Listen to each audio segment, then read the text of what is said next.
అందరికీ నమస్కారం. మంత్రి నారా లోకేష్ గారు అలానే బ్రాహ్మణి గారు సచిన్ టెండూల్కర్ కుమారుడి పెళ్లిలో ప్రత్యేక ఆకర్షణగా నిలిచారట. సో ఏంటి వార్త ఒకసారి డిస్కస్ చేద్దాం. ప్రస్తుతం మనతో జర్నలిస్ట్ జగదేవ్ గారు ఉన్నారు. ఇంటర్వ్యూలోకి వెళ్దాం. హలో సార్, నమస్కారం. నమస్తే అమ్మ. సార్ ఇక్కడ అంబానీ గారు కూడా వచ్చినట్టు తెలుస్తుంది, ఏంటి సార్? సచిన్ టెండూల్కర్ గారి అబ్బాయి అర్జున్ టెండూల్కర్ గారు నాకు తెలిసి ఐపీఎల్లో కూడా ఆడినట్టున్నారు ముంబై తరఫున. తర్వాత కొన్ని లీగ్ మ్యాచ్లు కూడా ఆడారు ఆయన. తర్వాత చాలా హైట్ ఉంటాడు ఆయన. సచిన్ టెండూల్కర్ గారు కొంచెం పొట్టిగా ఉంటారు, కానీ అతని భార్య అంజలి టెండూల్కర్ ఆవిడ పెద్ద డాక్టర్. సో ఎట్టకేలకు అర్జున్ టెండూల్కర్ తన క్లాస్మేట్ ఫ్రెండ్ సానియా ఘై ఏదో అంపారు. సో ఆ ఇద్దరు పెళ్లి చేసుకున్నారు. అయితే ఈ పెళ్లి ప్రీ వెడ్డింగ్ సంబంధించిన ఖర్చు అంతా కూడా అంబానీ కుటుంబ సభ్యులే భరించారు. అది బిఫోర్ లాస్ట్ వీకో అదొక పెద్ద న్యూస్. ఏముంది, వాళ్ళు ముఖేష్ అంబానీ వాళ్ళ చిన్నబ్బాయి పెళ్లి నభూతో న భవిష్యత్ అన్నట్టుగా జరిపించారు. నాకు తెలిసి దగ్గర ఒక 10,000 కోట్ల రూపాయలంతా ఖర్చు అయిందంట, అన్నీ కలిపి. బయటకు వచ్చింది మాత్రం 5,000 కోట్లు, కానీ 10,000 కోట్ల వరకు ఖర్చు అయింది. అంటే ప్రముఖుల్ని గ్రాండ్ అంటే సెలబ్రిటీస్ కి డబ్బులు ఇచ్చి మరి పిలిపించుకున్న టాక్ వస్తూ రావచ్చు. దానికే ఉంది. సెలబ్రిటీలు వాళ్ళు ఏదో షూటింగ్ ఉంది, షూటింగ్ టైంలో ఆ షూటింగ్ క్యాన్సిల్ అవ్వాలని అంటే ప్రొడ్యూసర్కి నష్టం అంటే ప్రొడ్యూసర్కి ఆ 1 డే షూటింగ్ అయ్యే ఖర్చును బేర్ చేయగలిగితేనే వస్తాము విడిపిస్తామంటే అప్పుడు ప్రొడ్యూసర్కి వీళ్ళు పే చేసుకుంటుంటారు. ఎందుకంటే వాళ్ళు అపర కుబేర్లు కదండి. సో సచిన్కి ముందు నుంచి ఉన్న సత్సంబంధాలు, ఎందుకంటే అదే ఐపీఎల్ సచిన్కి ఫేవర్గా ఉండేవారు, సచిన్ ఆడేవారు కాబట్టి ఐపీఎల్ స్టార్ట్ అయిన కొత్తలో. ఎందుకంటే ముంబై ఐపీఎల్ వాళ్ళదే కాబట్టి, నీతు అంబానీ కాబట్టి దానికి చైర్మన్ ఏదో. సో అంత సన్నిహిత సంబంధాలు ఉన్నాయి సచిన్ టెండూల్కర్ గారికి అంబానీ ఫ్యామిలీ. అయితే ఇక్కడ ట్విస్ట్ ఏంటంటే, ఇట్లాంటి దిగ్గజాలు క్రికెటర్స్ ఎలాంటి వాళ్ళు, రాహుల్ ద్రవిడ్, యువరాజ్ సింగ్, ఒకప్పటి క్రికెట్ దిగ్గజాలు, అలాగే ఒకప్పటి క్రికెట్ దిగ్గజం కామెంటేటర్ అయిన రవిశాస్త్రి గారు, ఇట్లాంటి చాలామంది, అజింకా రహానే, హర్భజన్ సింగ్, ఈ మీరు ఫొటోస్ చూస్తే మీకు ఐడియా ఉంటుంది. అట్లాంటి వరల్డ్ దిగ్గజ క్రికెటర్లు వాళ్ళు ఒకప్పుడు. అటువంటి వాళ్ళతో పాటు అక్కడ తలుక్కును మెరిసిన కాన్సెప్ట్ ఏంటంటే, మన ఆంధ్రప్రదేశ్ మంత్రి లోకేష్ గారు అలాంగ్ విత్ ఆయన సతీమణి బ్రాహ్మణి గారు. ఆవిడ కూడా హెరిటేజ్ గ్రూప్ ఆఫ్ కంపెనీస్ ఏదో సంథింగ్, ఆవిడ ఎగ్జిక్యూటివ్ డైరెక్టర్. ఆవిడేమి చిన్న ఆవిడ కాదు, పెద్ద ఎంటర్ప్రీనర్ ఆవిడ. సో ఇక్కడ కాన్సెప్ట్ ఏంటంటే, సచిన్ టెండూల్కర్ అంటేనే వరల్డ్ ఫేమస్ క్రికెట్ గాడ్ కదా. అటువంటి ఆయన కుమారుడు పెళ్ళిళ్ళు అంటే ఎలా ఉంటుంది, ఇంటర్నేషనల్ రేంజ్ వల్ల ఉంటారు.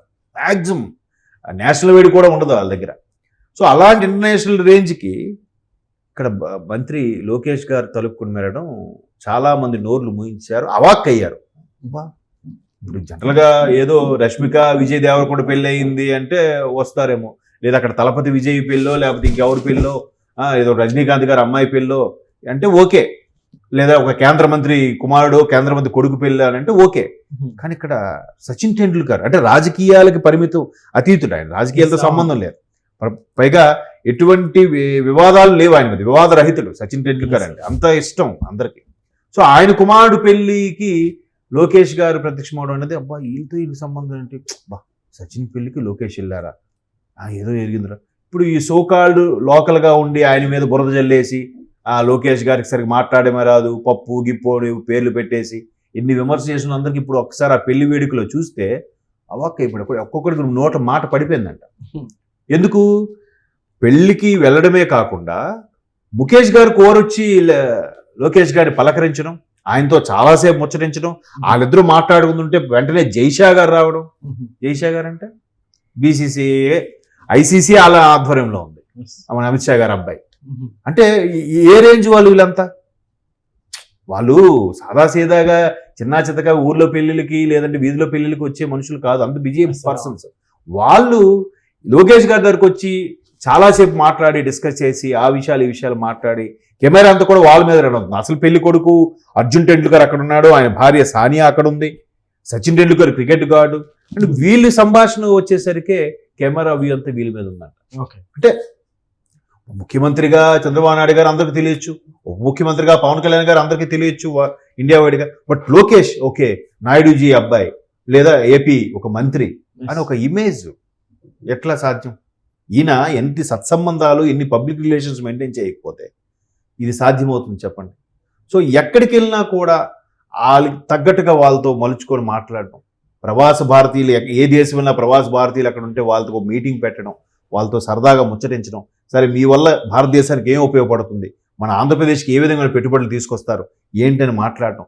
సో అంతా కూడా పైగా సినిమా ఇండస్ట్రీ, రాజకీయ ఇండస్ట్రీ, వాళ్ళ మిసెస్ ఎలాగూ ఆవిడ ఒక ఎగ్జిక్యూటివ్ డైరెక్టర్ కాబట్టి ఆ ఇండస్ట్రీ ఏ పరంగా చూసుకున్నా అన్నిటితో సత్సంబంధాలు ఉన్నాయి. సినిమా ఇండస్ట్రీ అంటే మహానటుడు ఎన్టీఆర్ గారు మనవడుగా తెలుసు, నందమూరి బాలయ్య గారికి స్వయాన అల్లుడు. బాలయ్య గారి తెలుగులో ఎవరు ఉంటారు ఇప్పుడు? సోషల్ మీడియా కానీ ఇప్పుడున్న పాన్ ఇండియా కల్చర్లో సో సినిమా ఇండస్ట్రీ వాళ్ళు గుర్తుపడతారు. రాజకీయ పరంగా కూడా ఆయన అందరికీ తెలుసు. అలాగే మామూలుగా ఎంటర్ప్రీనర్స్, బిజినెస్ మేల పరంగా కూడా ఆయన అందరికీ తెలుసు. సో అంబానీ లాంటి వాళ్ళు వచ్చి ఇప్పుడు చిన్న చిత్తగా వ్యక్తులతో మాట్లాడరు కదండి. వాళ్ళకి గవర్నమెంట్తో సంబంధం లేదు. వాళ్ళకి అక్కడ సెంటర్లో ఎన్డీఏ కూటమి ఉన్నా, ఇండియా కూటమి ఉన్నా అంబానీలే. సో సచిన్ టెండూల్కర్ ఎంత సత్సంబంధం లేకపోతే ఆయన ప్రీ వెడ్డింగ్ మొత్తం వీళ్ళే ఖర్చు భరించి మొత్తం వీళ్ళే అరేంజ్మెంట్స్ చేశారట, ఈవెంట్స్ అన్నీ కూడా. అంటే సచిన్ మాకు ఎంతో అప్పట్లో చేశారని ఒక చిన్న ట్రీట్, చిన్న గిఫ్ట్గా. సో అటువంటి అంబానీ ఫ్యామిలీ కూడా లోకేష్ గారు, జైషా గారు, అంబానీ గారు చాలాసేపు సుమారు గంటకు పైగా ఒక దగ్గరే కూర్చొని ముచ్చటించుకొని అన్ని రకాలు డిస్కస్ చేసుకున్నారంటే అది ఇప్పుడు ఎవరైతే ఆయన అది ఇది అని చెప్పి విమర్శించి బిల్లిబిత్రి గారు ఉంటారు కదా, ఈ బిల్లిబిత్రి గారు అందరికి కూడా అవాక్ అయిపోయారు. ఇప్పుడు మరి దాని మీద ట్రోల్స్ చేయమని చూద్దాం. మా అన్న అంతకన్నా పెద్ద దీనికి వెళ్ళాడు, ఎలిజబెత్ రాణిది పెళ్లికి వెళ్ళాడు అని చూపిస్తారేమో, చూపించుకోమనండి. సరే ఈ పెళ్లికి అంటే మాజీ ముఖ్యమంత్రి గారిని కానీ వీళ్ళని ఎవరు ఇన్వైట్ చేసి ఉన్నారు? అదే చెప్తున్నాను కదా, ఎంతసేపు నేను చెప్పింది అదే. మాజీ ముఖ్యమంత్రి కాదు ఇంకే మంత్రిని అక్కడ మహారాష్ట్ర చెందిన వాళ్ళు కాకుండా వేరే రాష్ట్రంలో ఎవరున్నారని అక్కడ చూపించండి. ఆ పెళ్లి వేడుకలో కేంద్ర మంత్రి స్థాయి విషయాలు పక్కన పెడితే మిగతా రాష్ట్ర స్థాయి మంత్రులు ఎవరున్నారు అక్కడ చూపించండి, మహారాష్ట్ర పక్కన పెడితే. సో అది అక్కడ లోకేష్ యొక్క ఇమేజ్. ఇప్పుడు ఆయన ఒక్క రాజకీయాల్లోనే సక్సెస్ఫుల్గా వెళ్ళిపోతే సరిపోదు. మొన్న చంద్రబాబు నాయుడు గారు, పవన్ కళ్యాణ్ గారు డిస్కస్ చేసుకున్నప్పుడు కూడా ఎవరెవరు ఏ స్థాయిలో పనిచేస్తున్నారు అంటే ఆయన ఎవరు, రామానాయుడు గారు మన ఇరిగేషన్ మంత్రి, ఆయన పడే కష్టం బట్టి చూస్తే ఎవరు కాదట. బట్ ఆయనతో పాటు పోటీ పడుతూ లోకేష్ గారిని కూడా మెచ్చుకున్నారు. చంద్రబాబు నాయుడు గారు అసలు పని రాక్షసుడు ఆయనే. ఈయన కుమారుడని కూడా చూడకుండా ఏం తప్పుండి చెప్తాడు, అన్నీ చేస్తాడు. ఇప్పుడు ఆయన కూడా మెచ్చుకుంటాడు. సో ఒక మనిషి ఆయన రేంజు, వాళ్ళ స్టేటస్, వాళ్ళ యొక్క మంచితనము, వాళ్ళ యొక్క ఇమేజ్ ఎలా తెలుస్తుంది? అంతకు మించి వాళ్ళతో కంపేర్ చేసుకున్నప్పుడే తెలుస్తుంది. ముఖేష్ మీరు కావాలంటే ఫొటోస్ కొట్టి చూడండి. మరి మిగతా ఏ నాయకులతో అంతసేపు ముచ్చటించారో ముఖేష్ అంబానీ అంతసేపు డిస్కస్ చేశారంటే ఎన్ని వ్యాపారాలు, ఎన్ని లక్షల కోట్లు, వరల్డ్లో ఫేమస్ దిగ్గజాల్లో 5th ప్లేస్ 4th ప్లేస్లో ఉన్నాడు ఆయన ఇప్పుడు అత్యధిక ధనవంతుల్లో కదా. మరి అలాంటి అంబానీ కానీ అలాగే క్రికెట్ని శాసించగల సత్తా ఉన్న జైషే మన అమిత్ షా గారు అబ్బాయి, ఇట్లాంటి ప్రముఖులతో ఆయన ముచ్చటిస్తూ అంతసేపు గడిపారంటే ఈ వ్యక్తికి ప్రాధాన్యత ఇవ్వకపోతే నమస్కారం షేక్ హ్యాండ్ అంతే పాస్ అయిపోతారు. అంతసేపు డిస్కషన్ ఉండదు. అది మన లోకేష్ గారి రేంజ్ అని చెప్పాలి. Okay sir, thank you.